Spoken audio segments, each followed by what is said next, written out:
Hi అండి, జై శ్రీరామ్. ఇంకా ఎవరైనా నా ఛానల్ సబ్స్క్రైబ్ చేసుకోకపోతే దయచేసి సబ్స్క్రైబ్ చేసుకోండి. ఈ వీడియో నచ్చితే లైక్ చేయండి, షేర్ చేయండి. ఇంకా మీకు ఏమైనా సూచనలు సలహాలు ఉంటే తప్పకుండా కామెంట్ చేయండి.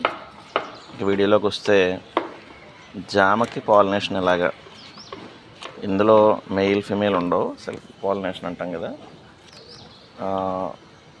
మామూలుగా నేల మీద జామ అయితే ఆటోమేటిక్గా పాలినేషన్ అయిపోతుంది. చీమలు, పురుగులు,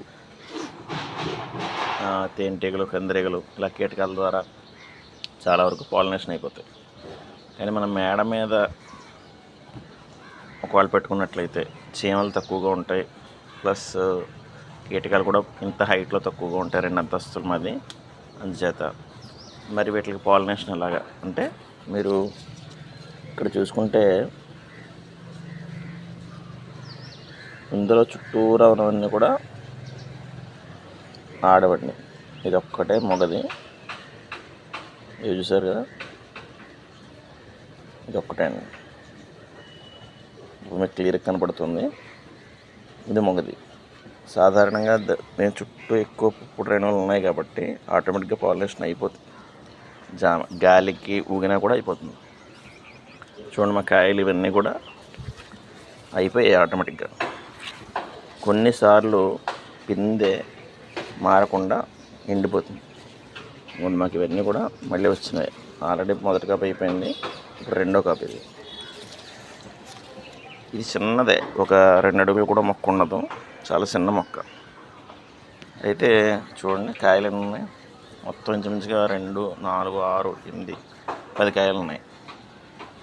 ఇప్పుడు ఇవి కొత్తవి. మళ్ళీ చూడండి, జస్ట్ వీటిని ఇలా 2-3 సార్లు మిగిలిన పరాగరేణువులు ఏవైతే ఉన్నాయో వీటిని ఇలా అంటించండి. మగదానికి కనుక వీటిని అంటిస్తే ఇలాగా పాలినేషన్ అయిపోతుంది. 2-3 సార్లు జస్ట్ ఇలా నలపండి అంతే. ఆ పుప్పడి చూడండి, పౌడర్లు అంటుకుంది చేతికి, ఆ పౌడర్ దానికి అంటుకుంటే చాలు. ఇలా పాలినేషన్ చేసుకుంటే మీకు ఖచ్చితంగా కాయలు అయితే తయారవుతాయి. ఈ జామకి ప్రత్యేకమైన తెగులే ఉండదు, మిల్లీ బగ్స్ ఇవే పడతాయి. ఈ చూడండి, కొమ్మలన్నీ బాగానే ఉంటాయి. ఒక్కో చోట ఆకులు చూస్తే ఇదిగోండి, వీటిని నలిపేస్తాను ఎండిపోయి. ఇలా వచ్చినట్లయితే కనుక వెంటనే చేతితో నలిపేయండి. బాగా ఎక్కువ ఉంటే ఆకు తీసేయడానికి ప్రయత్నించండి. ఇవన్నీ ఎండిపోయాయి, నేను నలిపేస్తాను ఆల్రెడీ. అలా అయితే మీకు జామ ఎప్పుడు సంరక్షణ బాగానే ఉంటుంది. దీని చిగురు కూడా బాగా పనిచేస్తుంది. పళ్ళ వాసన, నోటి దుర్వాసన కానీ, షుగర్కి కానీ ఈ లేత చిగురులు చాలా మంచివి.